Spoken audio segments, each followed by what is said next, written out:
let's start off by looking at the graph of this polynomial.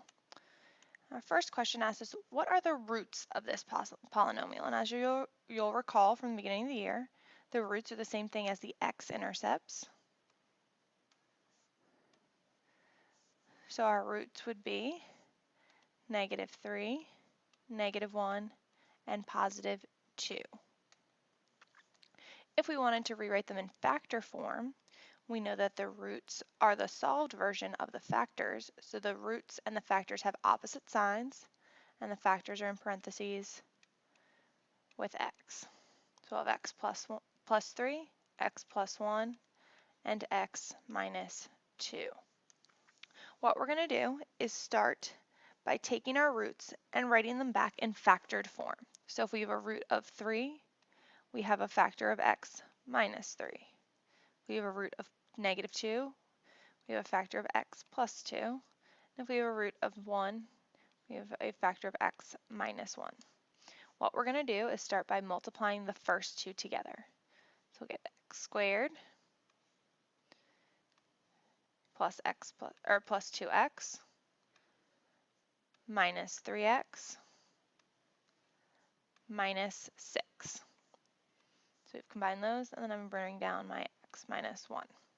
I'm going to combine like terms here to make it a little simpler. X squared minus x minus 6 times x minus 1.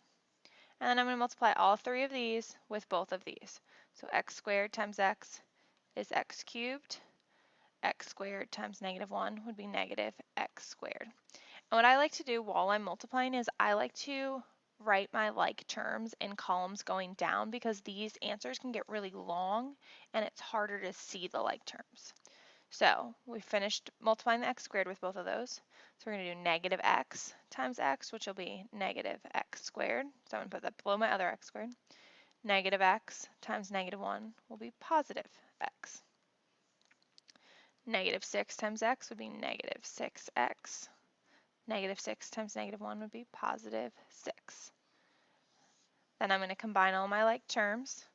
Since we're writing a polynomial, we're going to put f of x at the beginning.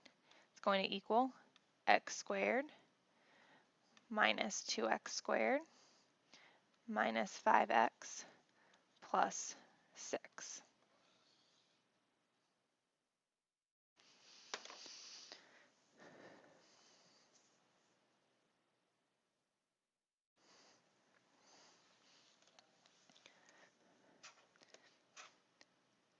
For our last example, we're going to deal with some fractions. So I'm off to the side, I'm going to show you how we're going to get the factor for 1/2 if we know 1/2 is the root.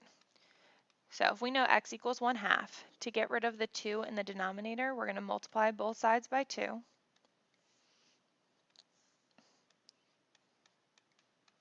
And if you recall from factoring, we always took our factors and set them equal to 0. So I'm going to subtract 1. So now this side equals 0, so my factor must have been 2x minus 1. So just like with whole number roots, the sign is the opposite. The number in the denominator comes up to be the coefficient of the x, and then you have your numerator. So that's one factor. The factor for x equals 4 would be x minus 4. And then our factor for a root of -1/3, we know the 3 is going to become the coefficient of the x. We know roots and factors have opposite signs, so it'll be +1. So we're going to multiply these out again. 2x times x would be 2x squared. 2x times -4 would be -8x. -1 times x would be -x. -1 times -4 would be +4.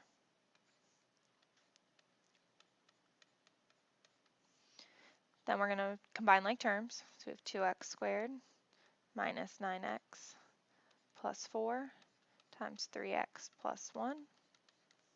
And then again, I'm going to do it a slightly different way. I'm going to multiply these to all of 3 inside. So 3x times 2x squared is 6x squared. 3x times -9 is -27x squared. 3x times 4 is plus 12x. My apologies, that should be an x cubed.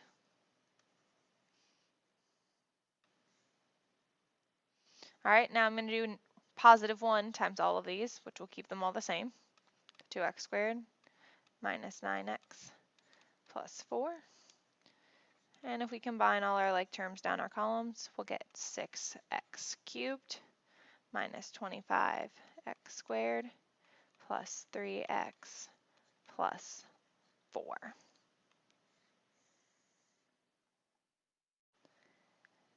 A quick little way to check your final answer, 2x times x times 3x, so 2 times 1 times 3 is 6.